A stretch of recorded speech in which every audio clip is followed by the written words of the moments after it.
اب آئیے کچھ دیر اپنے آقا صلی اللہ علیہ وسلم کی شان و عظمت کو بزبان قرآن، دیکھیں حضور صلی اللہ علیہ وسلم تو ہیں اس شان کی، قرآن ان کے قصیدے پڑھے۔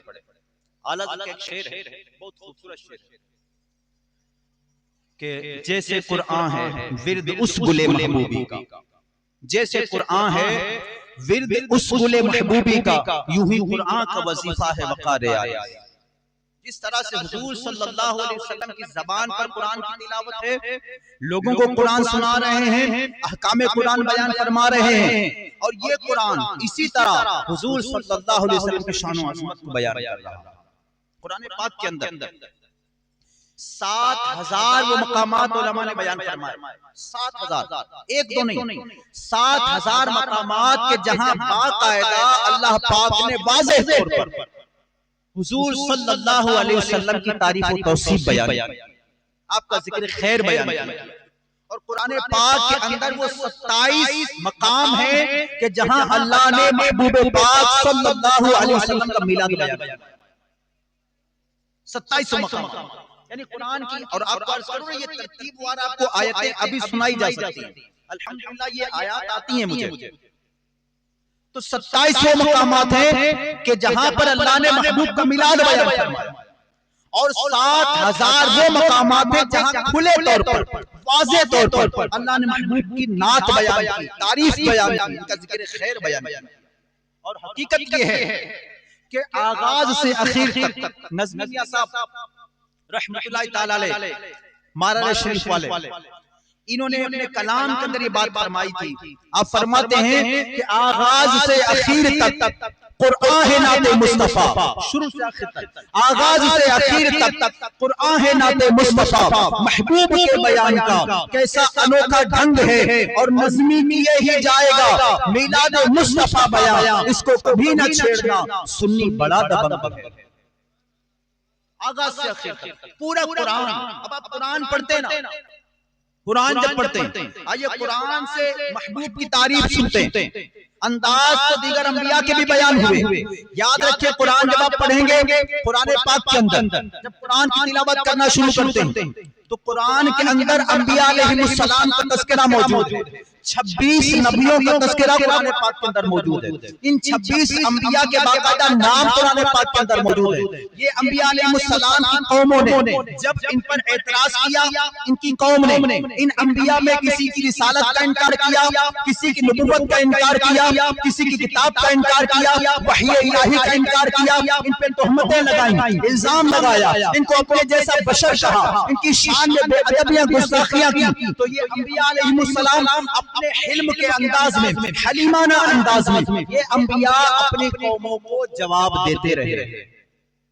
یہ انبیاء، یہ نبی، یہ رسول اپنی قوم کو، موسیٰ علیہ السلام پر اعتراض کیا گیا، موسیٰ علیہ السلام نے جواب ارشاد فرمایا، حضرت نوح علیہ السلام پر اعتراض کیا گیا، حضرت نوح علیہ السلام نے جواب ارشاد فرمایا، حضرت ہود علیہ السلام پر اعتراض کیا گیا، حضرت ہود علیہ السلام نے جواب ارشاد فرمایا، حضرت ابراہیم علیہ السلام پر اعتراض کیا، ان پر انہوں نے جواب ارشاد فرمایا۔ الغرض انبیاء علیہ السلام جو ان پر اعتراضات کیے جاتے وہ خود جواب دیا کرتے تھے، لیکن بات حضور کی ہے نا، حضور کی شان کی بات ہے۔ جب باری آئی آمینہ کے لال کی، جب باری آئی ہمارے لجپال کی، جب باری آئی سید و سردار کی، تو اب انداز بدلنے لگا، اب قرآن نے انداز بدلا ہے۔ پہلے انبیاء خود جواب دیتے تھے، اب جب قوم نے، حضور کی امت نے حضور پر اعتراضات کرنا شروع کیے تو اب جواب مصطفیٰ کی طرف سے نہیں دیا جائے گا، اب دفاع مصطفیٰ کی طرف سے نہیں کیا جائے گا، کیونکہ رب کے حبیب ہیں، کائنات انہی کے صدقے میں وجود میں آئی، انبیاء علیہ السلام تو انہی کے قصیدے پڑھتے رہے، انبیاء علیہ السلام تو انہی پر ایمان لانے کی بات کرتے رہے، اپنے اجتماعات کے اندر، اپنے جلسوں کے اندر انہی کی شان بیان کرتے رہے، آخری نبی کی بشارتیں دیتے رہے، تبھی تو آدم علیہ السلام فرمایا کرتے کہ ظاہر میں میرے پھول بیٹے، حقیقت میں میری نخل، اور حقیقت تو یہ ہے کہ آپ سے میں ہوں۔ اور عیسیٰ علیہ السلام آخر میں آ کے کہتے ہیں نا کہ وہ نبی آنے والے ہیں جس کا قرآن نے تذکرہ کیا، اسمہ احمد، ان کا نام احمد ہوگا۔ ہمارے آقا علیہ السلام کے دو ذاتی نام ہیں، ایک احمد ہے ایک محمد ہے۔ ہمارے آقا علیہ السلام کے یہ دو نام ہیں، احمد اور محمد، تو اس کی بشارت دی۔ اب جواب حضور کی طرف سے نہیں دیا جاتا، قرآن نے انداز بدلا ہے۔ چنانچہ جب میرے آقا صلی اللہ علیہ وسلم کی رسالت کا انکار کیا گیا اور کہا، اس کو بھی قرآن نے سورہ رعد کے اندر بیان کیا، کفار نے کہا حضور علیہ السلام سے لست مرسلا،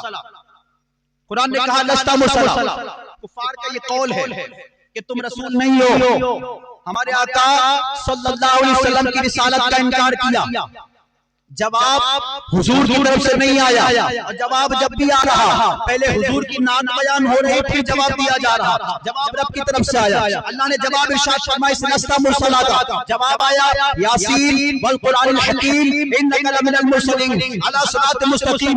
مجھے اس حکمت والے قرآن کی قسم ہے، یاسین والقرآن الحکیم انک لمن المرسلین، بے شک تم ضرور رسولوں میں سے ہو، علی صراط مستقیم، اور حبیب تم سیدھے راستے پر بھی ہو۔ تو حضور کی تعریف بھی کی، قرآن نے قسم کے ساتھ بیان کیا، آپ کی رسالت کرنے کا بجایا کہ آپ ضرور رسولوں میں سے ہو۔ پہلے جواب نبی دیتے رہے، جب نوح علیہ السلام کی رسالت کا انکار ہوا تو جواب نوح علیہ السلام نے دیا تھا، لیکن جب باری آئی حضور علیہ السلام کی، جب اپنے حبیب کی باری آئی تو اللہ نے جواب خود ارشاد فرمایا۔ اسی طرح سے اور پہلے بھی مجنون کہا گیا، گستاخیاں کی گئی، لیکن جب ہمارے آقا علیہ السلام کی شان میں بے ادبی کی اور ولید بن مغیرہ نے سرکار مدینہ صلی اللہ علیہ وسلم کو معاذ اللہ مجنون کہا، ہمارے آقا کو مجنون کہا، ہمارے آقا کو رنج پہنچایا، ہمارے آقا کی شان میں گستاخیاں کی۔ ایک تو اب جو میں سورہ مبارکہ پڑھنے لگا سورہ قلم، اس سورہ مبارکہ کے اندر اس کے 10 عیبوں کا بیان کیا، اس کی خرابیوں کا بیان کیا، اور اس کی جو اصل خرابی تھی وہ یہ کہ زنا کی اولاد اس سے پہلے کوئی نہ جانتا تھا، لیکن جب حضور کی شان میں اس نے بے ادبی کی تو اللہ نے اس کا رد فرمایا، جواب دیا، اس کے عیب گنائے، اور عیبوں میں سب سے جو بڑا عیب تھا وہ عیب یہ تھا کہ یہ زنا کی اولاد ہے، اس سے پہلے یہ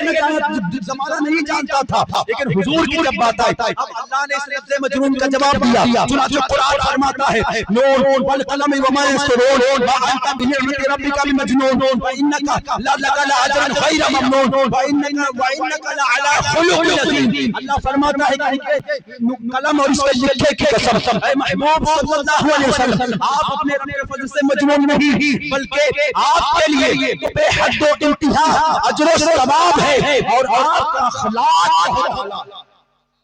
لفظ مجنون کا جواب اور حضور کا اجر و ثواب، حضور کا مرتبہ، قلم اور اس کے لکھے کی قسم کے ساتھ کہ یہ قلم جو حضور کی تعریف لکھے، یہ قلم جو حضور کا مقام و مرتبہ بیان کرے، یہ قلم اس قلم کی قسم جو حضور کا مقام بیان کرے، جو حضور کا ثواب بیان کرے، جو حضور کی شان بیان کرے، اس قلم اور اس کے لکھے کی قسم ما انت بنعمت ربک مجنون، اے محبوب تم اپنے رب کے فضل سے مجنون نہیں ہو، بلکہ تمہارے لیے تو بے حد و بے انتہا اجر و ثواب موجود ہے، اور تمہارا اخلاق سب سے آیا۔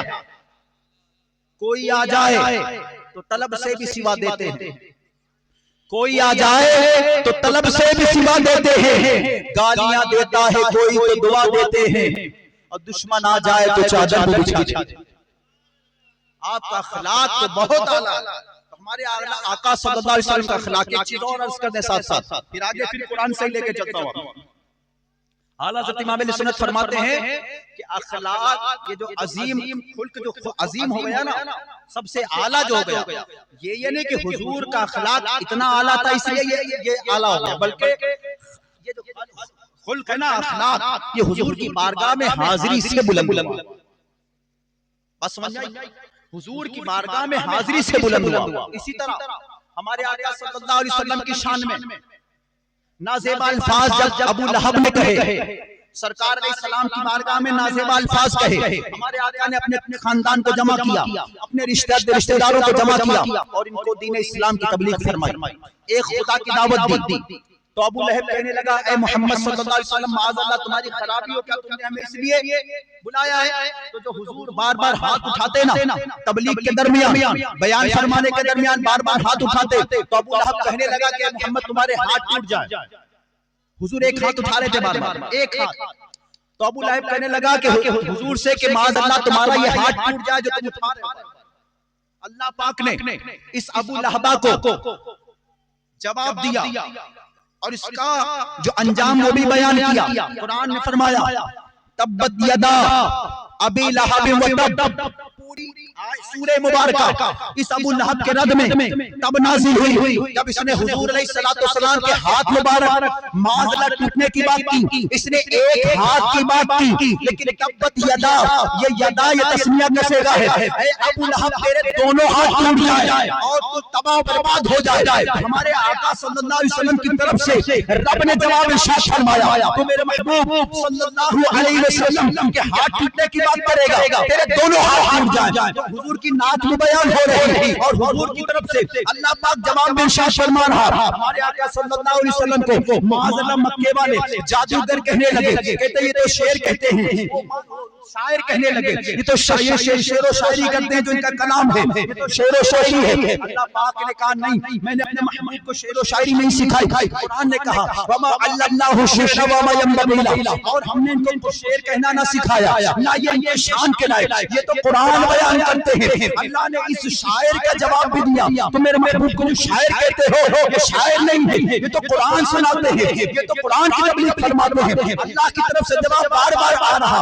اسی طرح سے کچھ موقع کے لیے، کچھ وقت کے لیے وحی کا سلسلہ رک گیا. سرکار علیہ الصلوۃ والسلام پہ جو وحی آتی، جو پیغام آتا، جو جبریل علیہ الصلوۃ والسلام پیغام لے کر کے آتے اللہ کی طرف سے، کچھ وقت کے لیے سلسلہ وحی کا رک گیا. اب کفار جو تھے کہنے لگے کہ وہ جو فرشتہ آتا تھا محمد صلی اللہ علیہ وسلم کی بارگاہ میں اب وہ نہیں آتا. تو محمد صلی اللہ علیہ وسلم کے رب نے انہیں چھوڑ دیا. اور چھوڑا کیسے؟ مکرو جان اِنَّا مُحَمَّدًا وَدَّعَاهُ وَقَلَاهُ، کہ محمد صلی اللہ علیہ وسلم کے رب نے انہیں چھوڑ دیا. اب چھوڑا کیسے؟ ناپسند کر کے، مکرو جان کے. پسند نہیں آیا ان کے رب کو، یہ محمد صلی اللہ علیہ وسلم معاذ اللہ پسند نہیں آئے، چھوڑ بھی دیا. مکرو جان کے چھوڑا، ودّا چھوڑ دیا، قلا مکرو جان کے چھوڑ دیا. اب اس ودّا اور قلا کا جواب اللہ پاک نے دیا. کچھ وقت کے لیے وحی رک گئی. اللہ پاک ارشاد فرماتا ہے وَالضُّحَىٰ وَاللَّيْلِ إِذَا سَجَىٰ مَا وَدَّعَكَ رَبُّكَ وَمَا قَلَىٰ وَلَلْآخِرَةُ خَيْرٌ لَكَ مِنَ الْأُولَىٰ وَلَسَوْفَ يُعْطِيكَ رَبُّكَ فَتَرْضَىٰ. وَالضُّحَىٰ، پیارے تیرے چہرے کی قسم ہے، پیارے تیری ان پیاری زلفوں کی قسم جب یہ چھا جائے. جواب ودّا اور قلا کا آ رہا، لیکن قسموں کے ساتھ اور قسم محبوب کے چہرے کی، قسم محبوب کی زلفوں کی. جواب ودّا اور قلا کا آیا. فرمایا وَالضُّحَىٰ وَاللَّيْلِ إِذَا سَجَىٰ مَا وَدَّعَكَ رَبُّكَ وَمَا قَلَىٰ. پیارے تیرے رب نے نہ تجھے چھوڑا ہے اور نہ مکرو جانا ہے. وَلَلْآخِرَةُ خَيْرٌ لَكَ مِنَ الْأُولَىٰ، اور تیری ہر آنے والی گھڑی پچھلے گھڑی سے بہتر ہوگی. یعنی تیرا مقام بلند ہوگا، تیرا مرتبہ بلند ہوگا، تیری محبوبیت میں اضافہ ہوگا، تیری محبوبیت بڑھتی رہے گی، تیری شان بڑھتی رہے گی. وَلَسَوْفَ يُعْطِيكَ رَبُّكَ فَتَرْضَىٰ. اے محبوب عن قریب تجھے تیرا رب تو اتنا دینے والا ہے کہ تو راضی ہو جائے گا. تو اللہ تو اپنے محبوب کو راضی کر دینا چاہتا ہے. اب ودّا اور قلا کا جواب آیا، لیکن نعت پوری بیان ہو رہی. ہمارے آقا علیہ السلام کے چہرے کی قسم اللہ یاد فرماتا، پیارے تجھ سے محبت اس لیے نہیں کی کہ تجھے چھوڑ دیا جائے، یا تو اس طرح ہے بھی نہیں کہ تجھے چھوڑ دیا جائے، بلکہ تیری شان تو یہ ہے کہ تیرا مرتبہ بلند ہوتا رہے گا، تیرا ذکر بلند ہوتا رہے گا، تیری تعریف کی جاتی رہے گی. تجھ سے پیار اس لیے نہیں کیا کہ تجھے چھوڑ دیا جائے گا، بلکہ تجھ سے پیار تو اس لیے کیا گیا ہے کہ جو تیرا پیارا ہو جائے وہ بھی میرا پیارا ہو جائے گا. جو تجھ سے پیار کرے گا تو مجھ سے پیار کرے گا، جو تیرا ہوگا وہ میرا ہوگا.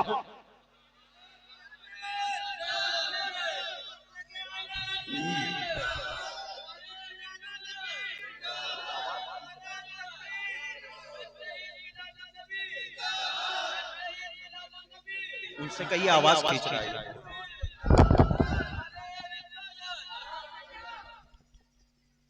آواز تھوڑی سی بڑھا دیں. آواز بڑھا دو تھوڑی سی.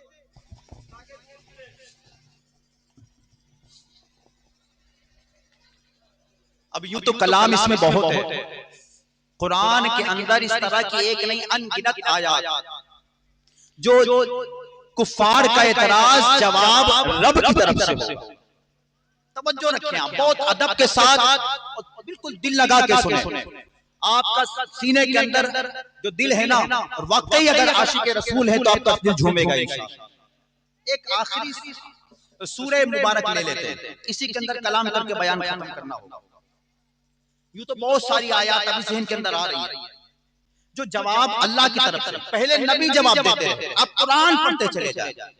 لیکن جب محبوب کی باری آئی نا تو انداز بدل رہا. اب جواب اللہ دے رہا. جب حضور صلی اللہ علیہ وسلم کے شہزادے آپ کے بیٹے حقیقی بیٹے, کیونکہ حضور کے سات اولادیں جو اکثر جمہور علماء فرماتے ہیں, 4 بیٹیاں 3 بیٹے. بیٹیاں چاروں حیات رہیں, بعد میں ان کا وصال ہوا, بیٹے بچپن میں انتقال فرمائے. تو ان میں حضرت قاسم رضی اللہ تعالیٰ عنہ جب یہ بچپن میں انتقال ان کا ہوا تو کفار معاذ اللہ عاص بن وائل اور دیگر اس کے جو گروپ کے یہ حضور صلی اللہ علیہ وسلم کو معاذ اللہ ابتر کہنے لگے. کیا کہنے لگے؟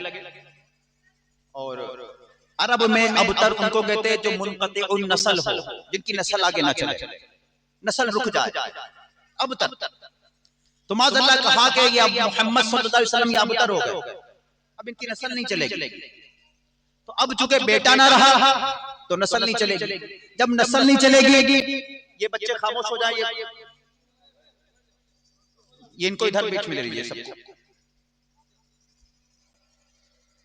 یہ تو ذہن بانٹ دیا سب کا نا, جب باتیں کریں گے تو ذہن بٹے گا. اور یہ ادب نہیں حضور کے ذکر کا. بہرحال خاموشی کے ساتھ سنیں. یہ موبائل لے لیجیے. یہ موبائل کون سا ان کا چینل چل رہا ہے؟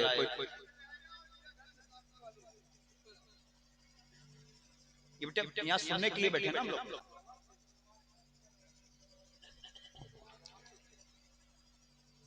تو آپ کے شہزادے کا جب وصال ہوا تو ان کو ہمارے آقا علیہ الصلوۃ والسلام کو ابتر کہا گیا. عاص بن وائل اینڈ کمپنی اس کے گروپ کے لوگ یہ حضور علیہ السلام کو معاذ اللہ ابتر کہنے لگے کہ جب نسل نہیں رہی تو آگے یہ ان کا ذکر بھی ختم ہو جائے گا, ان کا دین بھی ختم ہو جائے گا. جب نسل نہیں چلے گی تو آگے کیسے چلے گا؟ ابتر. تو حضور علیہ السلام کی آنکھوں سے آنسو بھی بہے اپنے شہزادے کے وصال پر, آنکھوں سے آنسو بھی بہے پڑے. اور حضور کو رنج بھی ہوا جو یہ کفار جو طنز کر رہے تھے نا حضور کو کہ یہ منقطع نسل ہوگا, ان کی نسل تو ختم, اب نام بھی مٹ جائے گا, ذکر بھی ختم ہو جائے گا اور دین بھی ختم ہو جائے گا. بڑی خوشی تھی ان کو. اب اس ابتر کا جواب اللہ پاک نے دیا. قرآن نے کہا اِنَّا أَعْطَيْنَاكَ الْكَوْثَرَ فَصَلِّ لِرَبِّكَ وَانْحَرْ إِنَّ شَانِئَكَ هُوَ الْأَبْتَرُ.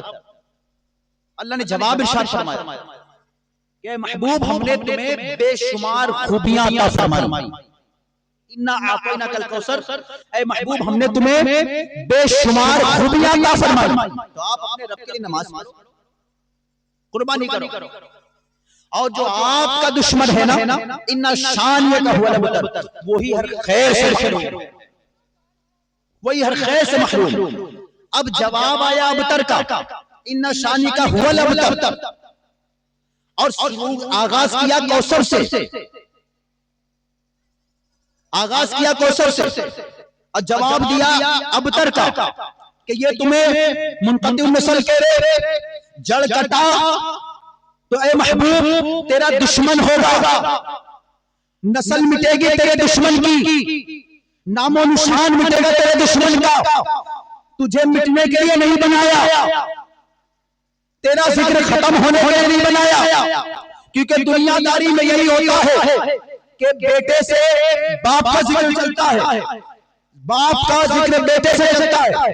دنیا داری میں یہی ہوتا، پیر کا ذکر مرید کرے، مرید کا ذکر پیر کرے، سیٹھ کا ذکر نوکر کرے، نوکر کا ذکر سیٹھ کرے، شاگرد استاد کا ذکر کرے اور استاد شاگرد کا ذکر کرے. جو ایک دوسرے سے سلسلہ چلتا ہے یہ دنیا داری میں. تو یہ کفار بھی یہی سوچ بیٹھے تھے. اللہ پاک نے اپنے محبوب کی نسل کو اپنی بیٹی سیدہ فاطمہ الزہرا رضی اللہ تعالیٰ عنہا سے چلا کے بتا دیا کہ نسل تو تمہاری مٹ گئی، لیکن آج دنیا کے کونے کونے میں سید زادے پائے جائیں گے، سادات پائے جائیں گے. آج ان کفار کا نام لینے والا کوئی نہیں، لیکن ہمارے آقا کی نسل موجود ہے. اور اللہ پاک نے اپنے محبوب کے ذکر کو نہ تو مشیروں کا محتاج رکھا ہے، نہ شاعروں کا محتاج رکھا ہے، نہ ادیبوں کا محتاج رکھا ہے، نہ مفتیوں کا محتاج رکھا ہے، نہ واعظوں کا محتاج رکھا ہے، نہ عالموں کا محتاج رکھا ہے، نہ مفتیوں کا محتاج رکھا ہے. اپنے محبوب کے ذکر کو نہ صوفیوں کا محتاج رکھا ہے، نہ پیروں کا محتاج رکھا ہے، نہ مریدوں کا محتاج رکھا ہے، نہ سیٹھوں کا محتاج رکھا ہے، نہ نوکروں کا محتاج رکھا ہے، نہ تاجروں کا محتاج رکھا ہے. اللہ نے اپنے محبوب کے ذکر کو کسی کا محتاج نہیں رکھا، بلکہ خود فرماتا ہے وَرَفَعْنَا لَكَ ذِكْرَكَ. اے محبوب تیرا ذکر کوئی کرے یا نہ کرے، وَرَفَعْنَا لَكَ ذِكْرَكَ، ہم ہیں تیرے ذکر کو بلند کرتے.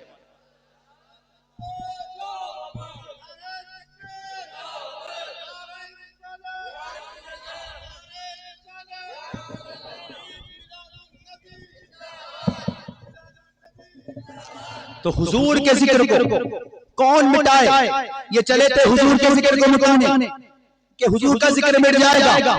اعلیٰ حضرت کہتے ہیں نا عقل ہوتی تو خدا سے نہ لڑائی لیتے. آج کچھ لوگوں کو بہت سوال رہتا ہے، لیکن الحمدللہ وہ کون سا خطہ ہے دنیا کا، وہ کون سا حصہ ہے، کون سا علاقہ ہے، کون سا گوشہ ہے جہاں پہ حضور کی اذانوں میں نام بلند نہیں ہو رہا، جہاں پہ حضور کی نعتیں نہیں پڑھی جا رہی، جہاں پر حضور کا ذکر نہیں کیا جا رہا، جہاں پر حضور کے نام پر جلوس نہیں نکالا جا رہا، وہ دنیا کا حصہ بتاؤ. قرآن کہاں لے کے جاؤ گے؟ 7,000 مقامات پر باقاعدہ حضور کا تذکرہ موجود ہو، 27 مقامات پر جہاں میلاد کا تذکرہ موجود ہو. حضور کا ذکر کون مٹائے گا؟ آج دنیا کے اس حصے میں اگر یہاں پر آج عشاء کا وقت ہے تو دوسرے حصے میں کہیں پر چلا فجر کا وقت ہونے کو ہے، کہیں پر ظہر کا وقت ہے، کہیں پر عصر کا وقت ہے، کہیں مغرب کا وقت ہے، تو پھر عشاء کا وقت آ گیا، پھر جناب فجر کا وقت شروع ہو رہا، اذان میں حضور کا نام لیا جا رہا، جناب نمازوں میں حضور کا نام لیا جا رہا، تکبیرات کے اندر حضور کا نام لیا جا رہا. محدثین حدیث بنا رہے، بار بار قال رسول اللہ کہہ رہے، بار بار قال رسول اللہ کہہ رہے، حضور کا نام لیا جا رہا. شارحین حضور کا نام لے رہے، ناتھا حضور کا نام لے رہا، واعظ حضور کا نام لے رہا، صوفیہ حضور کا نام لے رہے، مفتی حضور کا نام لے رہا. آج دنیا کے اندر حضور کا نام پوری دنیا میں بلند ہے، جگہ جگہ سے حضور کے نام کی ثنائیں بلند ہے. اور کون کہاں سے مٹا سکتا ہے؟ سلیمان علیہ السلام کی انگوٹھی پر حضور کا نام گندا تھا، ہمارے آقا علیہ السلام کا نام تو جناب عرش کے پایوں پہ لکھا ہے، ہمارے آقا علیہ السلام کا مبارک نام حضور کے پیشانیوں پہ لکھا ہے. جنت کا جو سب سے شان والا درخت ہے اس درخت طوبہ پہ لکھا ہے، جنت کے دروازوں پر لکھا ہے،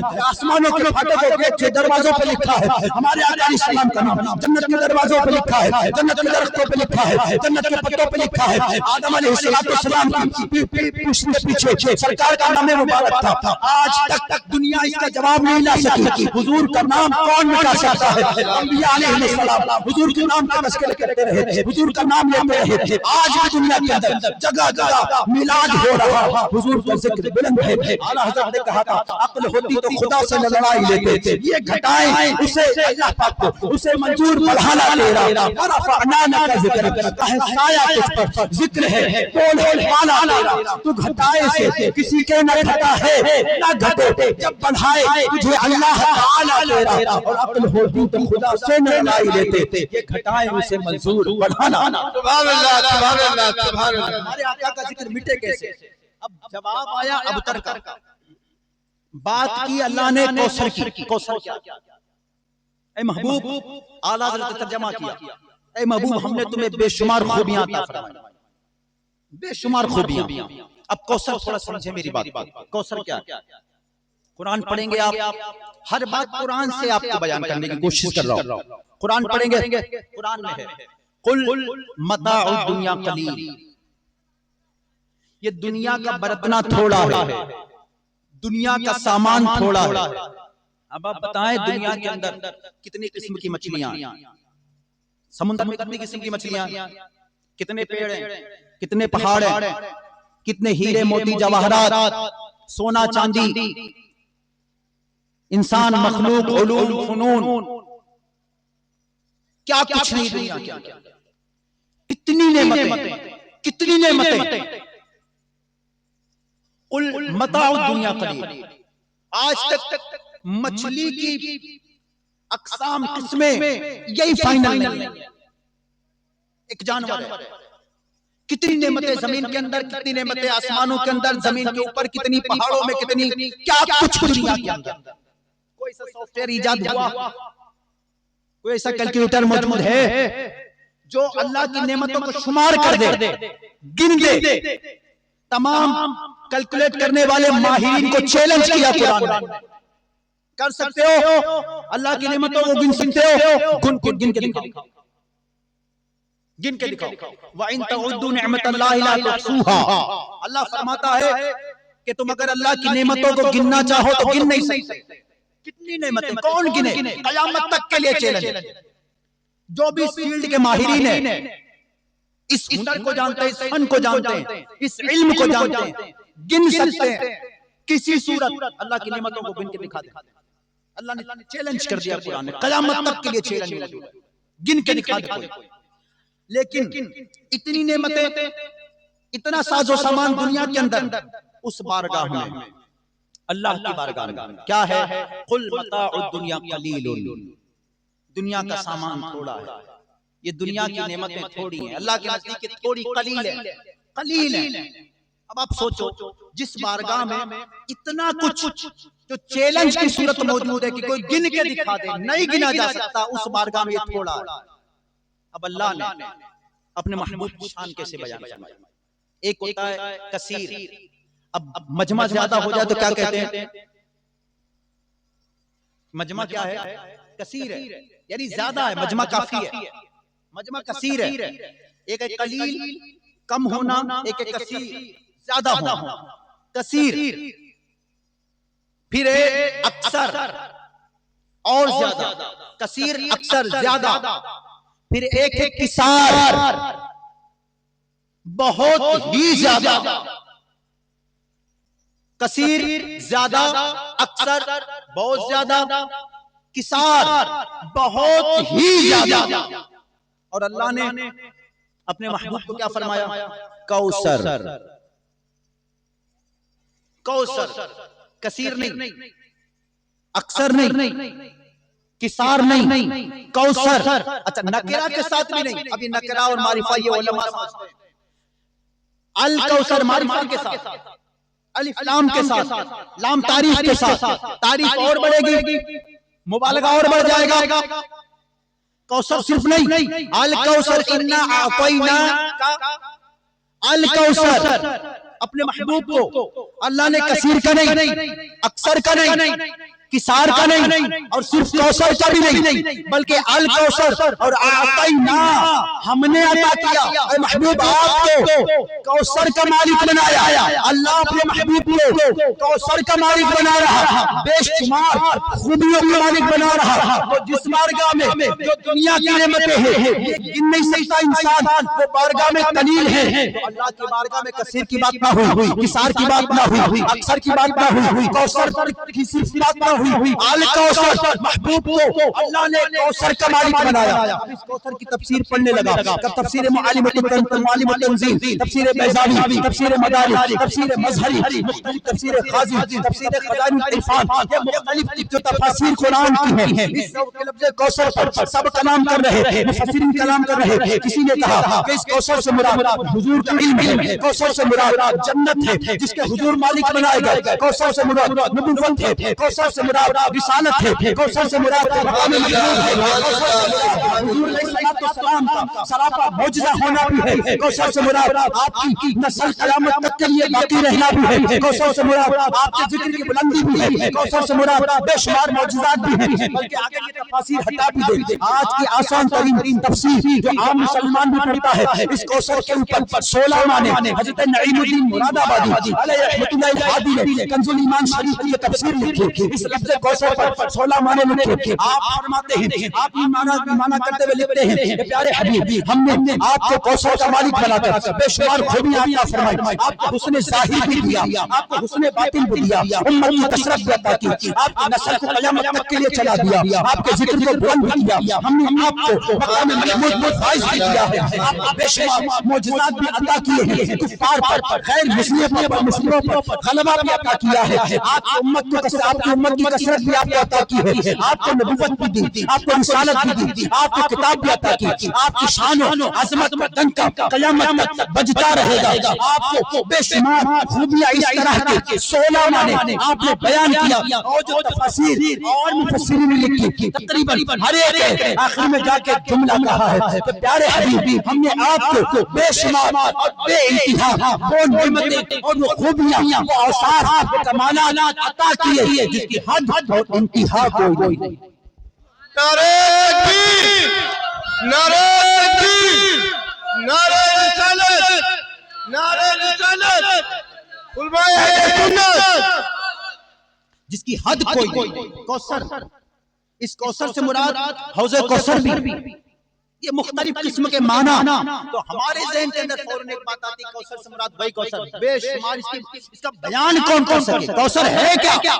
اللہ نے اپنے محبوب صلی اللہ علیہ وسلم کو کوثر عطا کیا، کوثر سے مراد بے شمار خوبیاں، آپ کے اوصاف، جو کمال اللہ نے حضرت یوسف کو عطا کیا، جو کمال اللہ نے حضرت موسیٰ کو عطا کیا، جو کمال اللہ نے حضرت ابراہیم کو عطا کیا، جو کمال اللہ نے جناب عیسیٰ کو عطا کیا، جو کمال اللہ پاک نے جناب صالح کو عطا کیا، جو کمال اللہ نے حضرت ہود کو عطا کیا، یہ جو کمالات اور ان کو جو معجزات عطا کیے اللہ نے ان انبیاء علیہ السلام کو، یہ تمام کمالات، یہ تمام اوصاف، یہ تمام خوبیاں، یہ تمام شانیں، یہ تمام رفعتیں، یہ تمام بلندیاں اللہ نے اپنے محبوب میں جمع فرما دی، اور وہ مقام اور وہ شان عطا فرمائی جو دیگر انبیاء کو نہ ملا۔ ہمارے آقا کو آپ ملاحظہ فرمائے، سراپا معجزہ اللہ نے بیان فرمایا، قرآن میں اپنی طرف سے باتیں نہیں کرتا، اللہ فرماتا ہے سورہ نساء آیت نمبر 174 کے اندر اللہ فرماتا ہے قد جاءکم برہان من ربکم وانزلنا الیکم نورا مبینا، اللہ فرماتا ہے اے لوگوں تمہاری طرف اللہ کی طرف سے روشن دلیل آ گئی، سراپا معجزہ آ گئے، ہمارے آقا علیہ السلام کو سراپا معجزہ ارشاد فرمایا، ہمارے آقا علیہ السلام سراپا معجزہ ہے، اور انبیاء علیہ السلام کو اللہ نے معجزات دے کر بھیجا، کسی کو ایک معجزہ، کسی کو دو معجزہ، کسی کو 3 معجزے، کسی کو 4 معجزے، 12 تک کے معجزات کا تذکرہ قرآن میں موجود ہے جو انبیاء علیہ السلام عطا کیے، لیکن اللہ پاک نے محبوب کریم صلی اللہ علیہ وسلم کو معجزہ دے کر نہیں بھیجا، سراپا معجزہ بنا کر بھیجا، آپ کے بال مبارک معجزہ، سر معجزہ، پیشانی معجزہ، آپ کے پاؤں مبارک معجزہ، آنکھ معجزہ، دین مبارک معجزہ، رخسار معجزہ، داڑھی مبارک معجزہ، کان معجزہ، انگلیاں معجزہ، ناخن معجزہ، ہتھیلی معجزہ، آپ کا ہاتھ معجزہ، آپ کے قدم مبارک معجزہ، ایڑیاں معجزہ، انگلیاں معجزہ، آپ کا سینہ معجزہ، آپ کا پسینہ معجزہ، حتیٰ کہ آپ کے قدموں کی برکت سے آپ کا شہر مدینہ معجزہ۔ سبحان اللہ، سبحان اللہ۔ جذب القلوب الى دیار المحبوب، شیخ عبد المحدث حق دہلوی رحمۃ اللہ تعالی لکھتے ہیں کہ مدینے کی مٹی، کوئی کوڑ کا مریض اپنے کوڑ کے مرض پر مرے اور حسن عقیدہ رکھتا ہو، اللہ پاک اسے اس کوڑ کے مرض سے شفا عطا کرتا ہے۔ سبحان اللہ، بے شک سبحان اللہ۔ کوئی سننے والا سن سکتا ہے نا، کہہ سکتا ہے کہ بھائی یہ تو صرف باتیں ہیں، حسن عقیدہ ہو، یقین کامل ہو، مدینے سے فیض لینے کی برکت ذہن کے اندر ہو۔ یہ مدینہ تو بیماریوں کا گھر تھا نا، یثرب تھا نا، قرآن میں اس کو یثرب کہا، لیکن جب حضور کے قدم تشریف لے آئے، معراج کا سما ہے کہاں پہنچے زائر، اعلیٰ حضرت کہتے ہیں نا اس مدینے کے بارے میں، معراج کا سما ہے کہاں پہنچے زائر، کرسی سے اونچی کرسی سی پاک در کی ہے۔ اور بھی شعر کہا گیا تھا نا، کہ خدا خدا کا یہی ہے در، نہیں اور کوئی مفر مقر، جو وہاں سے ہو یہی آگے ہو، یہاں نہیں درے میرے وفا پہ، جو یہاں نہیں تو وہاں نہیں۔ اور اعلیٰ سے رسول البرکت نے یوں ہی نہیں کہا، قرآن کہتا ہے وَلَوْ أَنَّهُمْ إِذْ ظَلَمُوا أَنفُسَهُمْ جَاءُوكَ فَاسْتَغْفَرُوا اللَّهَ وَاسْتَغْفَرَ لَهُمُ الرَّسُولُ لَوَجَدُوا اللَّهَ تَوَّابًا رَحِيمًا۔ اے لوگوں جب اپنی جانوں پر ظلم کر لو تو آپ کو محبوب کریم صلی اللہ علیہ وسلم کی بارگاہ میں آ جاؤ، اللہ سے مغفرت مانگو، اور محبوب کریم بھی اللہ کی بارگاہ میں تمہاری سفارش کر دے، شفاعت فرما دے، تو تم ضرور اللہ کو بہت زیادہ توبہ قبول کرنے والا اور مہربان پاؤ۔ سبحان اللہ سبحان اللہ سبحان اللہ۔ دعوت دی جا رہی ہے، دعوت دی جا رہی ہے، آؤ میرے محبوب کے در پر۔ اے گناہگارو، تم بہت گناہ کر چکے، اپنے کو جہنم کا ایندھن بنا چکے، جہنم اپنے اوپر واجب کر چکے۔ میں غفار ہو کر، میں غفور ہو کر تمہیں دعوت دیتا ہوں، محبوب سے محبت دیکھو اپنی، محبوب کی بارگاہ میں حاضری کی دعوت، اور وسیلہ ٹھہرایا کہ تم تو بخشش کی دعا مانگو گے، لَوَجَدُوا اللَّهَ تَوَّابًا رَحِيمًا، لیکن اللہ کو تواب اور بہت زیادہ بخشنے والا کب پاؤ گے؟ وَلَوْ أَنَّهُمْ إِذْ ظَلَمُوا أَنفُسَهُمْ جَاءُوكَ فَاسْتَغْفَرُوا اللَّهَ وَاسْتَغْفَرَ لَهُمُ الرَّسُولُ، کہ جب رسول بھی تمہاری بخشش فرما تو حضور کو چھوڑ کے لوگ کہتے وسیلہ کہاں لکھا ہے؟ قرآن پڑھو نا، یہ چشمہ یہ والا نہیں، ذرا حسن اعتقاد کا چشمہ لگا کر اور کسی جامع شرائط پیر کے ہاتھ پر ہاتھ دے کر پھر قرآن پڑھو تو جگہ جگہ قرآن میں محبوب پاک صلی اللہ علیہ وسلم کی تمہیں تعریف و توصیف نظر آئے گی، شان نظر آئے گی، حضور علیہ السلام کا مرتبہ نظر آئے گا اور حضور کا مقام نظر آئے گا۔ لیکن جب کوئی پڑھے تب نہ، سمجھے تب نہ، تو حضور علیہ السلام کا دنیا میں آنا، ابھی آپ نے میلاد کے کچھ موضوعات پر تھوڑا بہت کلام بھی سنا تھا، جتنی دیر میں سن سکا اتنا تو میرے ذہن کے اندر ہے۔ اب آپ غور کریں، سرکار کا دنیا میں آنا بھی عام آنا نہیں، جب دنیا میں حضور تشریف لا رہے تو حضرت آمنہ کہتی ہے کہ میں نے دیکھا کہ آسمان کے ستارے میرے مکان کی طرف جھکتے نظر آ رہے، حضور پیدا ہو رہے، کعبے کو وجد آیا، حضرت آمنہ کے مکان کی طرف جھکتا نظر آیا، تعظیماً حضور کی بارگاہ میں جھکتا نظر آیا، دریائے ساوا خشک ہو گیا، آتش کدا جو ایران کا عرصہ دراز سے سلگ رہا تھا، جل رہا تھا، حضور کی آمد ہوئی، بجھ گیا، فوراً بجھ گیا۔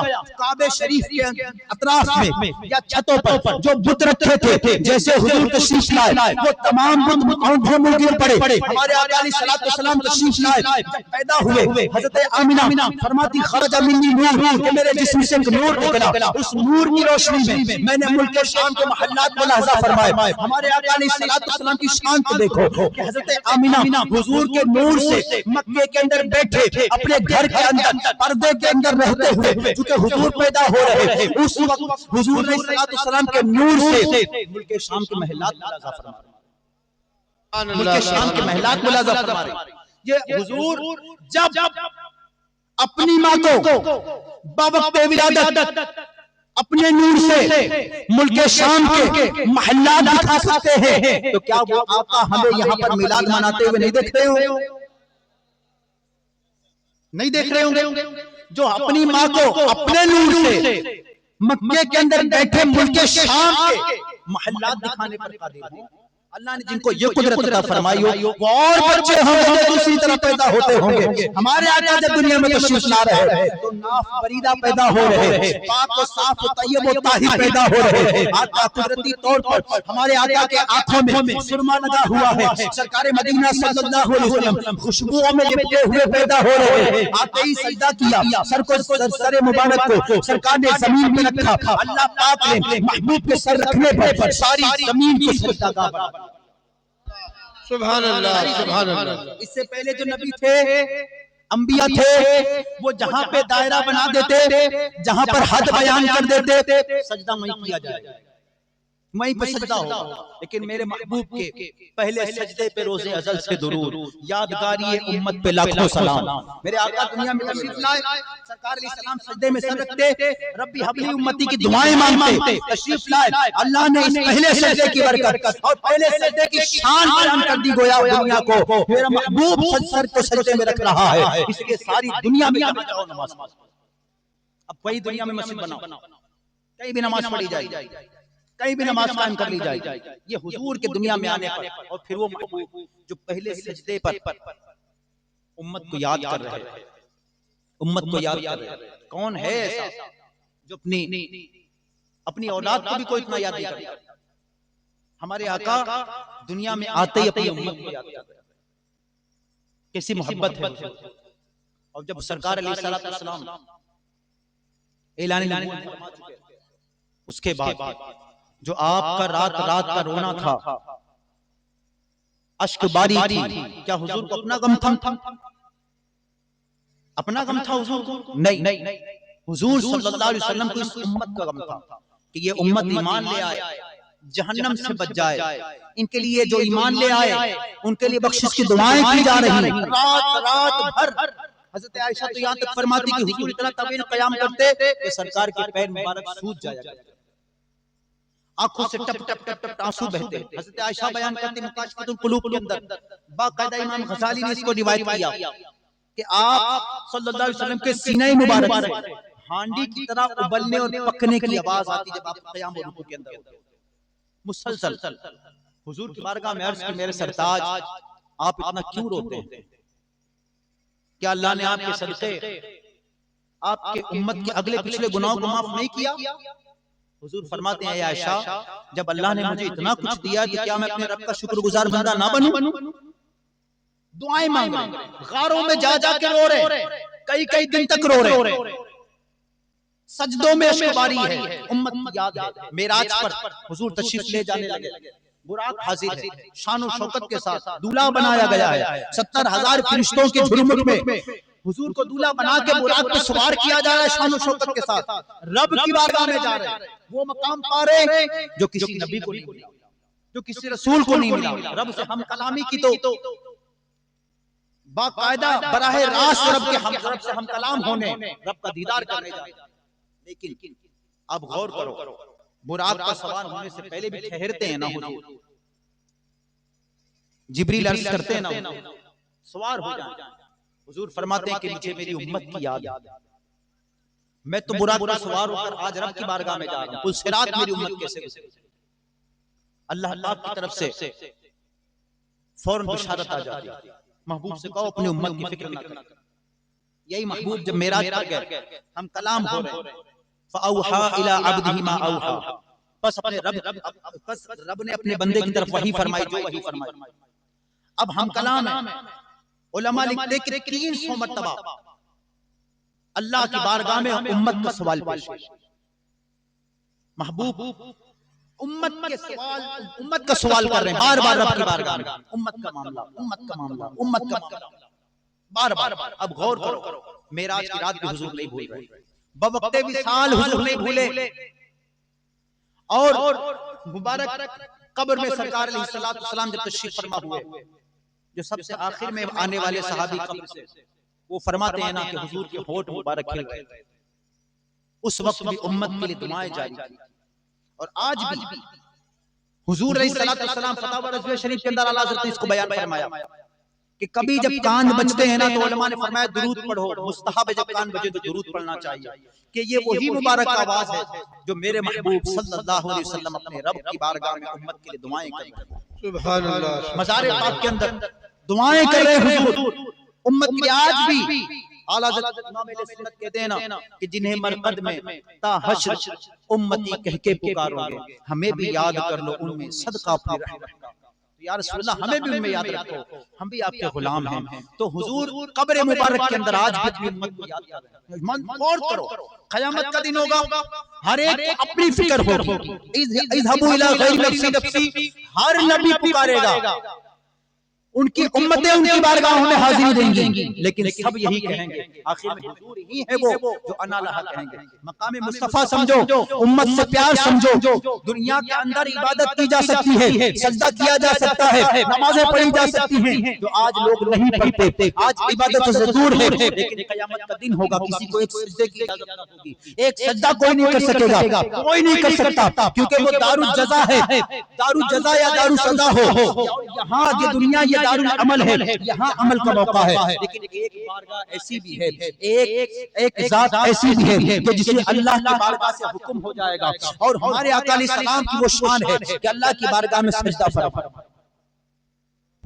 میرے مصطفیٰ حضور سجدہ کریں گے، باقی کسی کو سجدہ کی کوئی اجازت نہیں، کوئی سجدہ نہیں کر سکتا، دنیا میں سجدہ کر سکتا ہے، سجدے پہ سجدے کر سکتے ہیں، وہاں کوئی سجدہ نہیں ہوگا، کوئی سجدے کی اجازت نہیں ہوگی، لیکن میرے مصطفیٰ کو ہوگی۔ ہمارے آقا علیہ السلام سجدہ فرمائیں گے، تب اللہ پاک اور ایک ہفتے کا سجدہ ہوگا، اللہ فرمائے گا بخاری شریف کی حدیث ہے، یا محمد ارفع راسک، اے محمد اپنے سر کو اٹھاؤ، قل تسمع، کہو آپ کی بات سنی جائے گی۔ ہمارے آقا علیہ السلام سجدہ فرمائیں گے، اب ہمارے آقا صلی اللہ علیہ وسلم اپنی امت کے معاملات کو عرض کریں گے، اور یہ شفاعت کبریٰ کہلاتی ہے، جس میں کفار بھی شامل ہوں گے، ہر ایک شامل ہوگا، پھر وہ شفاعت عام ہوگی۔ بہرحال ہمارے آقا علیہ السلام کی امت سے محبت کا چونکہ بیان جاری ہے، ہمارے انبیاء علیہ السلام کے ممبر تشریف ہوں گے، ہر نبی اپنے اپنے ممبروں پر، نور کے ممبروں پر جلوہ بار ہوں گے۔ حضور کی بارگاہ میں عرض کی گئی، یا رسول اللہ کیا آپ کا ممبر بھی ہوگا؟ سرکار فرماتے میرا بھی ہوگا، پھر آپ سرکار فرماتے لیکن نہیں، میں اپنے رب کی بارگاہ میں سجدے میں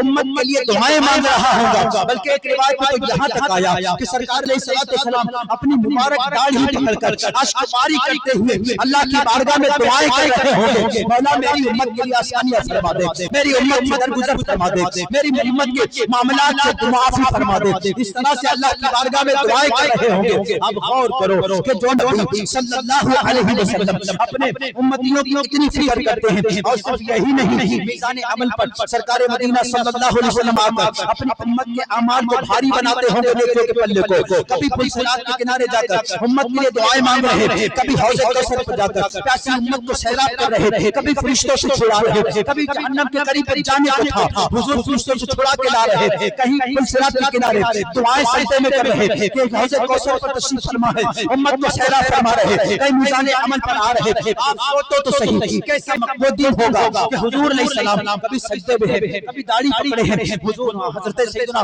حسن رضا خان رحمۃ اللہ تعالی علیہ اسی منظر کو بیان کرتے ہیں، امت سے محبت جو حضور کی ہے، کہتے ہیں کہ تمہارا نام مصیبت میں جب لیا ہوگا، تمہارا نام مصیبت میں جب لیا ہوگا، ہمارا بگڑا ہوا کام بن گیا ہوگا۔ عزیز بچے کو ماں جس طرح تلاش کرے، قیامت کے دن کی بات کی، حضور اپنے گناہگار امتیوں کو ایسے ہی تلاش کر رہے ہوں گے کہ جس طرح سے ایک ماں اپنے بیٹے کو کھو دے، اپنی اولاد کو چہیتی اولاد کو کھو دے، جس پیار کے ساتھ، جس محبت کے ساتھ تلاش کرتی ہے، کہتے ہیں کہ جس طرح عزیز بچے کو ماں جس طرح تلاش کرے، عزیز بچے کو ماں جس طرح تلاش کرے، خدا گواہ یہی حال آپ کا ہوگا۔ اور کسی کے پلے میں ہوں گے بوقت وزن عمل، اور کوئی امید سے ان کا تک رہا ہوگا، کوئی اسیر غم ان کو پکارتا ہوگا، کسی کی پاؤں کی بیڑیاں کاٹتے ہوں گے، کوئی اسیر غم ان کو پکارتا ہوگا، کوئی تھام کے دامن مچل گیا ہوگا، تو کوئی روک کے قدموں پہ گر گیا ہوگا، کوئی کہے گا دعائی ہے یا رسول اللہ، تو کوئی تھام کے دامن مچل گیا ہوگا، کسی کو لے کے چلیں گے فرشتے سوئے جہنم جہنم، کسی کو لے کے چلیں گے فرشتے سوئے جہنم، وہ ان کا راستہ پھر پھر کے دیکھتا ہوگا، کوئی قریب ترازو، کوئی لبے کوثر، کوئی صراط پہ ان کو پکارتا ہوگا، کوئی زبان سوکھی دکھا کر حضور کے قدموں پہ گر گیا، کوئی زبان سوکھی دکھا کر لبے کوثر جناب پاک کے قدموں پہ گر گیا ہوگا، اور وہ پاک دل، یہ حضور کا دل، حضور کی بات ہوئی، وہ پاک دل کہ نہیں جس کو اپنا اندیشہ حضور میں فکر تردد میں گر گیا ہوگا، اور دعائے امت بدکار ورد لب ہوگی، خدا کے سامنے سجدے میں سر جھکا ہوگا، ہزار چاند فدا۔ آپ غور کرو، ہم نکمے، ہم بدکار، ہم شرابی، ہم زانی، ہم چور، ہم بے نمازی، ہم طرح طرح کی برائیاں کرنے والے، گالیاں بکنے والے، غیبتیں کرنے والے، چغل خوریاں کرنے والے، نمازوں سے دور، زکوٰۃ نہ دینے والے، حج فرض ہو جائے نہ کرنے والے، روزے چھوڑنے چھوڑنے والے، ماں باپ کو ستانے والے، اپنی اولادوں کو سنتوں سے روکنے والے، شریعت کے خلاف ورزیاں کرنے والے، اس طرح کے مجرموں، گناہگار، بدکار، سیاہکار، ان کے لیے کہتے ہیں کہ خدا کے سامنے سجدے میں سر جھکا ہوگا۔ حضور کا مقام دیکھو، حضور کا شان دیکھو، حضور کی بلندیاں دیکھو، جن کے صدقے میں کائنات کو وجود بخشا گیا۔ اپنے رب ہونے کا اظہار رب نے محبوب کو صدقے کیا کہ محبوب تمہیں پیدا کرنا نہ ہوتا تو میں رب ہونے کو ظاہر نہ کرتا۔ وہ اللہ کا محبوب صلی اللہ علیہ وسلم کی بات دیکھو، حسن رضا خان صاحب کہتے ہیں کہ ہزار جان فدا نرم نرم پاؤں سے، حضور کے نرم نرم پاؤں، ہزار جان فدا نرم نرم پاؤں سے، پکار سن کے غریبوں کی دوڑتا ہوگا، پکار سن کے اسیروں کی دوڑتا ہوگا۔ اور حضور علیہ السلام کی محبت کیسی محبت ہے، اب غور کرو، کیا اب بھی ہمیں نمازوں سے دور رہنا چاہیے؟ کیا اب بھی ہمیں ہمارے آقا علیہ السلام کی سنتوں سے دور رہنا چاہیے؟ کیا اب بھی ہمیں حضور کا دل دکھانا چاہیے؟ کیا اب بھی ہمیں ہمارے آقا علیہ السلام کے فرامین کی خلاف ورزیاں کرنا چاہیے؟ کیا ہمارے آقا علیہ السلام کی میلاد سے ہمیں دور رہنا چاہیے؟ حضور کے ذکر سے ہمیں دور رہنا چاہیے؟ نہیں، ایک عاشق رسول تو یوں ہو کہ جب میلاد کا موسم آ جائے تو میلاد خانیاں کرتا رہے، میلاد میں شرکت کرتا رہے، میلاد پہ مال خرچ کرتا رہے، حضور کی سنتوں کی تو سنتوں پر چلنے میں شرم محسوس نہ کرے، آر محسوس نہ کرے، کھل کے عشق میں ڈوب کر حضور کی سنتوں پر چلتا ہو، اور جب حضور کے فرامین پتہ چل جائے، حضور کی حدیث مبارکہ پتہ چل جائے، اس پہ عمل میں کوتاہی نہ کرے، اللہ کو راضی کرنے کے لیے حضور کی پیروی کرے، اللہ کو راضی کرنے کے لیے حضور کا ذکر کرے، اللہ کو راضی کرنے کے لیے حضور پہ درود پڑھے، اور حضور علیہ السلام کی رضا کو اللہ کی رضا تسلیم کرے، اللہ کی رضا جانے کہ حضور راضی ہو جائیں، اللہ یقین راضی ہو جائے گا۔ سبحان اللہ، سبحان اللہ، نعرہ تکبیر، نعرہ تکبیر، نعرہ رسالت، اہل سنت۔ بس بیان ختم کر رہا ہوں، وقت بہت ہو چکا۔ 8 حقوق، یہ تفصیل نہیں، اس کے یہ پورے گھنٹوں کا بیان ہے جو یہ 8 حقوق ہے نا، علماء نے اپنی کتابوں کے اندر، بالخصوص سیرت کی کتابوں کے اندر، سیرت رسول عربی، علامہ عبد المصطفیٰ اعظمی رحمۃ اللہ تعالی کتاب سیرت المصطفیٰ، یہ باقاعدہ ان کتابوں کے اندر یہ 8 حقوق بیان کیے ہیں۔ امت پر جو حضور کے حق ہیں، یعنی ہم پر، وہ بیان کیا ہے۔ کوئی اس میں تفصیل نہیں، بہت تفصیل ہے اس کے اندر۔ سب سے پہلا حق یہ ہے کہ حضور پر ایمان لایا جائے۔ سب سے پہلا حق یہ ہے، جو بھی غیر مسلم ہے نا، عیسائی ہیں، وہ عیسیٰ علیہ السلام کو مانتے ہیں، عیسیٰ علیہ السلام پر ایمان رکھتے ہیں، باقی سارے نبیوں کو بھی مانتے ہیں۔ اب وہ الگ بات ہے کہ ان کے ماننے کے کچھ انداز ہیں جو ہمارے عقائد سے ٹکرا جاتے ہیں۔ عیسیٰ علیہ السلام لیکن حضور کو نہیں مانتے، نجات نہیں پائیں گے، کیونکہ قرآن نے کہا والعصر، محبوب، زمانے محبوب کی قسم، محبوب کے زمانے کی قسم، ان الانسان لفی خسر، بے شک ہر انسان نقصان میں ہے، الا الذین آمنوا، مگر وہ جو محبوب پر ایمان لے آئے، وعمل الصالحات، ساتھ میں اچھے کام کیے، وتواصوا بالحق وتواصوا بالصبر، اور حق کی تاکید کی، حق کا اعلاء کلمت الحق کیا، اور اس میں جو مصائب مشکلات آئیں اس پر صبر کیا۔ تو چونکہ محبوب کا زمانہ ہے، محبوب آ چکے، عیسیٰ علیہ السلام کے آقا بھی آ چکے، تو اے عیسیٰ علیہ السلام کے ماننے والوں، نجات حضور پر ایمان لانے پر۔ یہودی عیسیٰ علیہ السلام کو بھی نہیں مانتے، حضور کو بھی نہیں مانتے، اور سارے پیچھے نبیوں کو مانتے ہیں، یہ بھی نجات نہیں پائیں گے جب تک عیسیٰ علیہ السلام پر بھی ایمان نہ لے آئے اور حضور پر ایمان نہ لے آئے۔ والعصر، محبوب کے زمانے کی قسم۔ تو سب سے پہلا حق، اور بھی جو دنیا کے اندر ہے، تو حضور وہ اور انبیاء علیہ السلام تھے، وہ کسی قوم کی طرف نبی ہوئے، کسی بستی کی طرف نبی ہوئے، حضور ثقلین کے نبی، جنات اور انسان سب کے نبی، سب کے رسول ہیں، بلکہ ہر مخلوق کے نبی۔ کہتے ہیں کہ جیسے سب کا خدا ایک ہے، ویسے ہی ان کا، ان کا، تمہارا، ہمارا، ہر ایک کے نبی، جانوروں کا بھی نبی ہیں۔ یہی وجہ ہے کہ حضور کی بارگاہ میں ہرنی فریاد کر رہی، پرندے فریاد کر رہے، اونٹ فریاد کر رہے، بکری حضور کی بارگاہ میں سجدہ کر رہے، چاند حضور کے اشاروں پہ چل رہا ہے، چاند حضور کے اشاروں پہ ٹکڑے ہو رہا ہے، اور سورج حضور کے اشارے پہ رک جا رہا ہے، ٹھہر جا رہا ہے، حضور کے دعا کے لیے ہاتھ اٹھا دینے پر پلٹ آ رہا، ایڑی مار دے رہے ہیں احد پہاڑ پر تو زلزلہ ٹھہر جا رہا، زلزلہ رک جا رہا حضور کے، بادلوں کو حضور چلا دے رہے ہیں۔ تو چونکہ حضور سب کے نبی، سب کے رسول، ہر چرند پرند جو کچھ بھی ہے ہر مخلوق کے حضور نبی، تو نجات حضور پر ایمان لانے، تو پہلا حق یہ ہے کہ حضور پر ایمان لانے. تو جو ایمان لے آئے وہ امت اجابت، ان کو امت اجابت کہتے ہیں. جو ایمان نہیں لائے ان کو آج بھی دعوت ہے، ان کو امت دعوت کہتے ہیں. یہ بھی حضور کی امت. حضور پر ایمان لے آؤ نجات پا جاؤ. ایمان نہیں لائے دنیا سے بے ایمان چلے گئے، آخری سانس تک موقع ہے، ایمان لے آؤ گے اللہ تعالیٰ تمہارے گناہوں کو بھی بخش دے گا. لیکن اگر ایمان نہیں لائے کوئی نجات نہیں. دوسرا حق حضور صلی اللہ علیہ وسلم کا یہ ہے کہ حضور علیہ السلام کی اطاعت کی جائے. اطیع الرسول، اطیع اللہ و اطیع الرسول.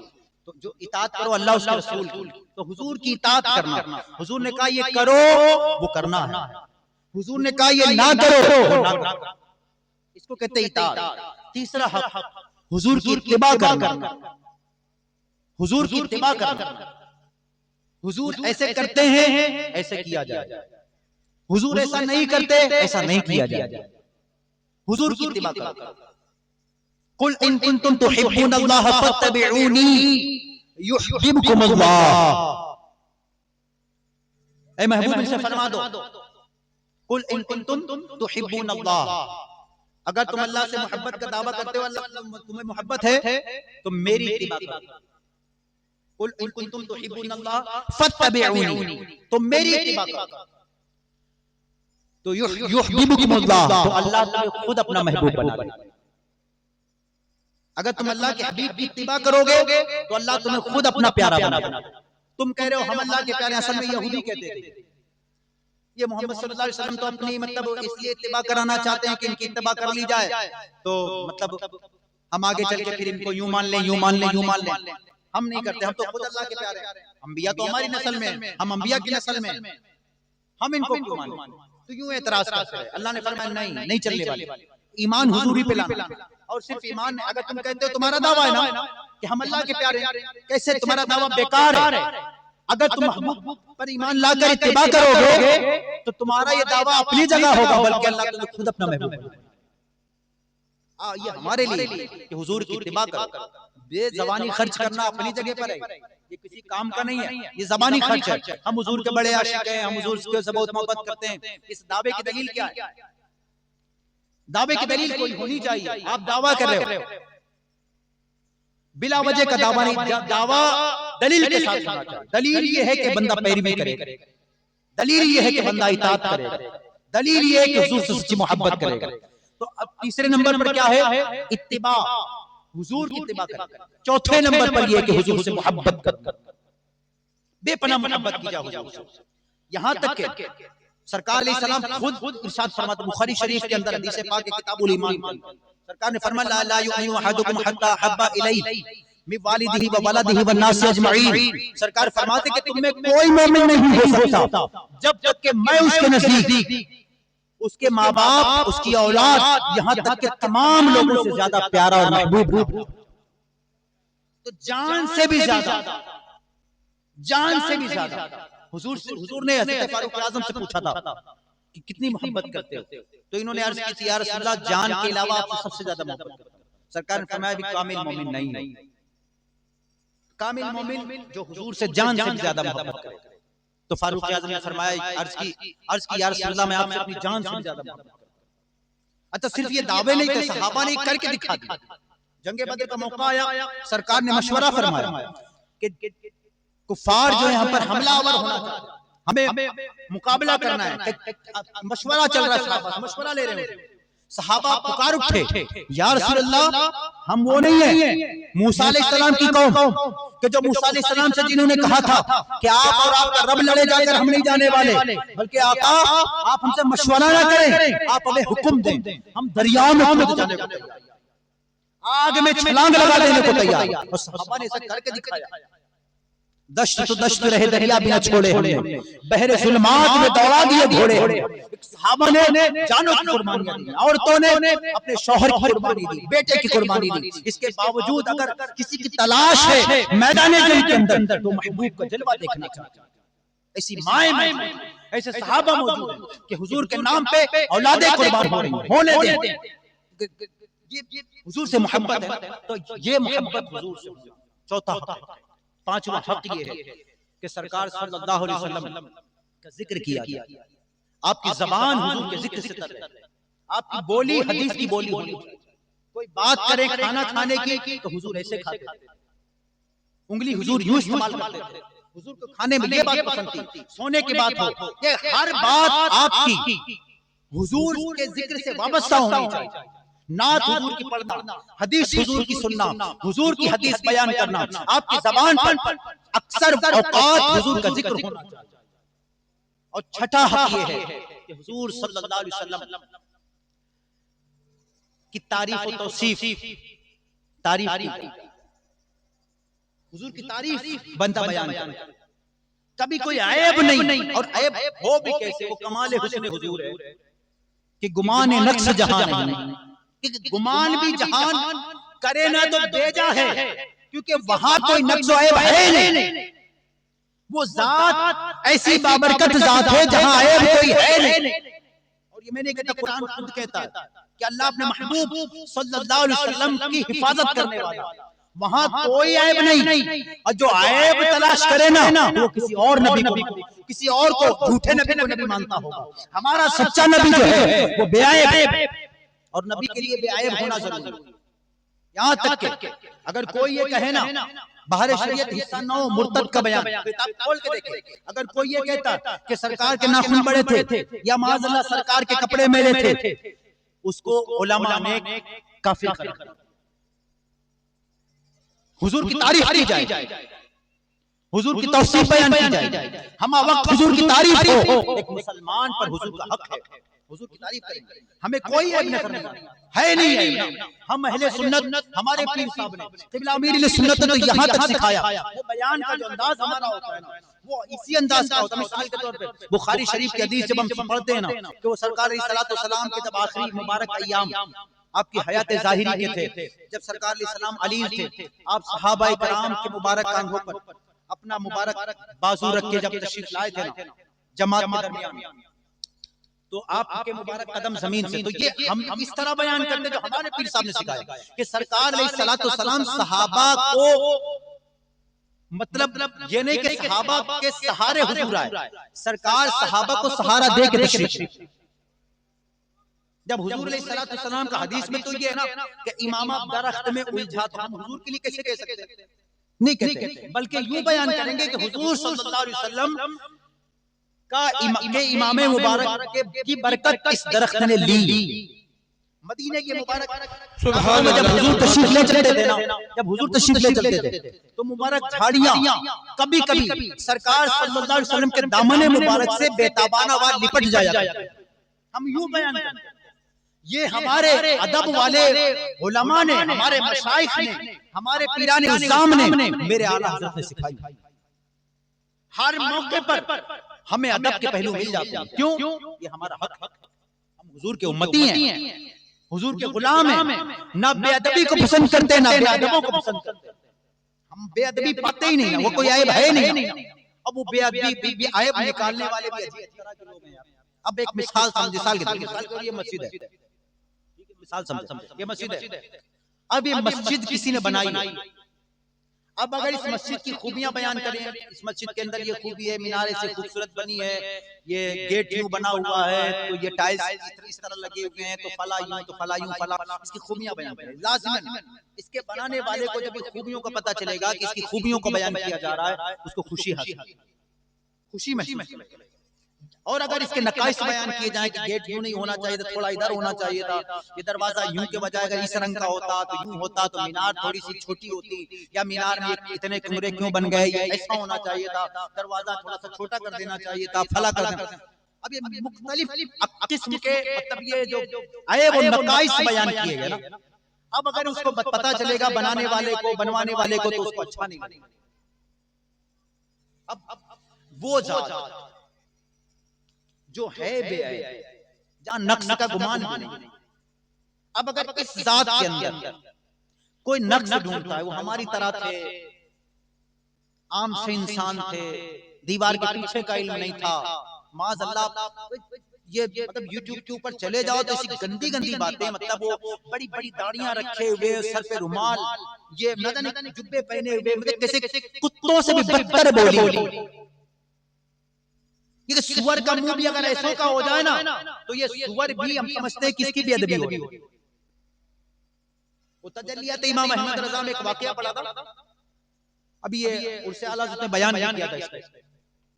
ایک مقرر صاحب تھے، بہت بڑے عالم تھے، وہ اعلیٰ حضرت کے اعلیٰ حضرت موجود تھے، وہ بیان کر رہے تھے. انہوں نے کتے کو مطلب وہابی کا نام لیا تو کتے سے تشبیہ دے دی، تو فوراً اعلیٰ حضرت ناراض ہوئے، توبہ کرائی. آپ نے فرمایا کہ یہ بتائیں کہ یہ کتا کب گستاخ رسول ہوا، کب اس نے گستاخی کی جو آپ اس کو وہابی سے تشبیہ دے رہے ہیں. یہ کتا تو بے ادب نہیں حضور کا، یہ کتا تو گستاخ نہیں حضور کا. تو گویا اس جانور کو بھی وہابی سے تشبیہ نہیں دی جاتی. ایسے لوگوں سے تشبیہ کیسے دے؟ اب وہ جو طبقہ ہے جس کو نہ قرآن کا ادب ہے، جس کو نہ رحمان کا ادب ہے، نہ حبیب رحمان کا ادب ہے، نہ اولیاء کاملین کا ادب ہے، نہ شاعر اسلام کا ادب ہے، کسی چیز کا ادب ہی نہیں، نہ حضور کی حدیث کا ادب ہے، کسی چیز کا ادب ہی نہیں. بے ادب لوگ، گستاخ لوگ، لمبی لمبی داڑیاں، بڑے بڑے مسواک لیے ٹہل رہے ہیں، یہاں تک کہ پیجامے پہنے ہوئے ٹہل رہے ہیں. یہ ساری چیزیں تھوک، اللہ پاک کی قسم کھا کے کہہ رہا ہوں کہ یہ تھوک میرا اچھا اس کے منہ پہ لگے. یہ تھوک میرا یہ پاک ہے، اور یہ وہ ناپاک ہے کہ جہنم تو بس منتظر ہے نا. یہ مرتے ہیں تو ان کی شکلیں بگڑ جاتی ہیں، ان کی شکلیں متشکل ہو جاتی ہیں، پہچانی نہ جائیں، چتھڑے بازوں کا توڑ جاتے ہیں، اور ان کی قبروں کو کھود کے دیکھا جائے نا تو ان کا حشر دیکھنے کے عبرت کا نشان بنے ہوں گے. یہ صرف زبانی باتیں نہیں، یہ حقیقت ہے. کوئی گستاخ رسول قبر میں سلامت نہیں رہ سکتا، کوئی بھی ادب حضور کا، کیونکہ یہ ادب ہی ہے جو بندے کو ولی بنا دیتا، یہ ادب ہی ہے جو بندے کو غوث بنا دیتا. حضرت غوث پاک رضی اللہ تعالیٰ عنہ ایک ولی کا انہوں نے ادب کیا، غوث اعظم بن گئے. اور ابن سقا نے ولی کے بے ادبی کی کفر کی موت مرتد ہو کر مر گیا. ایک غوث اعظم بن گئے اور ایک مرتد ہو کے جہنم میں چلا گیا. اب وہ ایسا ابن سقا جو سور کو کاندھے پہ لے کے پھرا کرتا تھا، مطلب کہ بہت بڑا عالم تھا، غوث پاک کے ساتھ پڑھنے والا، غوث پاک کے ساتھ پڑھائی کرنے والا، ہم جماعت غوث پاک کا، لیکن مرتد ہو کے سور اٹھائے پھرتا تھا، اور غوث پاک غوث اعظم تھا. ادب بہت بڑی چیز. تو یہ حضور کا حق 6 نمبر. 7واں جو امت پر حضور کا حق ہے وہ یہ ہے کہ حضور پہ درود پڑھا جائے. 8واں حق یہ ہے کہ حضور کی بارگاہ میں حاضری دی جائے. حضور کی بارگاہ میں حاضری دی جائے. وہی جو آیت پڑھی تھی نا، وَلَوْ أَنَّهُمْ ظَلَمُوا، حضور کی بارگاہ میں حاضری دی جائے. وہ مدینہ جو کونین کا تاج، جس کا دیدار مومن کی معراج ہے، زندگی میں خدا ہر مسلمان کو وہ مدینہ دکھا دے تو کیا بات ہے. ہم خاک اڑائیں گے جو وہ خاک نہ پائی، آباد رضا جس پہ مدینہ ہے. تو اللہ تعالی ہمیں حضور سے سچی محبت کی توفیق بخشے، آپ کے ذکر خیر سے زبان تر رہے، درود پاک روزانہ کا کچھ نہ کچھ معمول بنا لیں، حضور کی تعریف اور توصیف میں زندگی گزاریں، حضور علیہ السلام کی اتباع کریں، سرکار کی پیروی اور اطاعت کریں، اور حضور پر ایمان اپنی بہت بڑی کامیابی سمجھیں کہ ہم حضور کو ماننے والے ہیں. اس پہ فخر کیا کریں، پھولے نہ سمائے کہ ہم حضور پہ. ایک ہوتا نا کہ کسی دیکھے نا کہ کوئی ایمان والا نہیں ہے تو ایک گھن ٹائپ کی آتی نا، یہ ہماری اپنی اللہ کی قسم ہماری فیلنگ ہے. 1000 بار اللہ کی قسم، قرآن کی 1000 مرتبہ قسم کھا کے کہتا ہوں کہ ایمان، یہ جو ہمارا اپنا ایمان ہے نا، ایک اندر بڑا مطلب پاکیزگی ٹائپ کی محسوس ہوتی ہے. اگرچہ گناہ بہت سارے ہیں باوجود اس کے، لیکن جب یہ کفر اور اس طرح کے لوگوں کے معاملات کو دیکھتے ہیں ایک گھن ٹائپ کی محسوس ہوتی ہے. کیسے ناپاک ٹائپ کے لوگ ہیں، کیسے یار زندگی ہے ان کی، کہ اللہ کو نہیں جانتے، اللہ کو نہیں پہچانتے. حضور کتنے رحیم، کتنے کریم ہیں امت کے لیے، کتنی دعائیں کرتے ہیں، باوجود اس کے یہ حضور پر ایمان لانے والے لوگ.